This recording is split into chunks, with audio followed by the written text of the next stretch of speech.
वालेकुम जी, मेरा नाम मोहम्मद तलहा है और मैं Green Gold Agri Seed Faisalabad में बतौर एरिया मैनेजर अपने फ़राइज़ सर अंजाम दे रहा हूँ। आज मैं उच्च शरीफ के इलाके मोज़ा कच्ची लाल में आया हूँ। यहाँ पे ये हमारे फार्मर हैं अकरम भाई। इन्होंने हमारी बाजरे की वैरायटी शहनशाह F1 लगाई थी। आइए इनसे जानते हैं कि इन्होंने शहनशाह ये पहले से लगाते आ रहे हैं। इनसे जानते हैं शहनशाह के बारे में, इनका एक्सपीरियंस क्या। अकरम भाई, ये आप बताएँगे ज़रा, ये अपने कौन सी वैरायटी काश्त की है?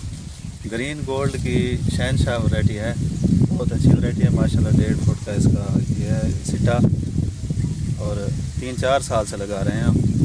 माशाल्लाह इसकी बहुत अच्छी एवरेज आती है, तकरीबन 40 मन की एकड़ एवरेज आती है कम से कम। और इस साल इस मरतबा वैसे फसल बहुत अच्छी है, लेकिन इसको थोड़ा सा मौसम ने थोड़ा मुतासर किया है। फिर भी ये बहुत अच्छी रही है फसल। इंशाल्लाह इसकी एवरेज इस साल भी इतनी ही रहेगी और माशाल्लाह से बहुत अच्छी वैरायटी है। गर्मी की हम शिद्दत का यहाँ पे जिक्र करेंगे, तो इसकी गर्मी बर्दाश्त करने की सलाहियत के बारे में बताएं, और इलाके में जो बाकी वैरायटियाँ खड़ी हैं उनके मुकाबले में इसकी परफॉर्मेंस। असल में इसको ज़्यादातर फंगस का अटैक होता है और इस वैरायटी को नहीं होता। बाकी जो बाजरा लेट काश्त होता है या जैसे मौसम की सूरत हाल के मुताबिक वो इसको बहुत कम होता है। माशाल्लाह से इसको स्प्रे भी नहीं किया और कोई इसके ऊपर ज़्यादा खर्च नहीं है, बहुत अच्छी फसल है। तो आप ये शहनशाह वैरायटी से मुतमईन हैं जी? बिल्कुल मुतमईन है। माशाल्लाह।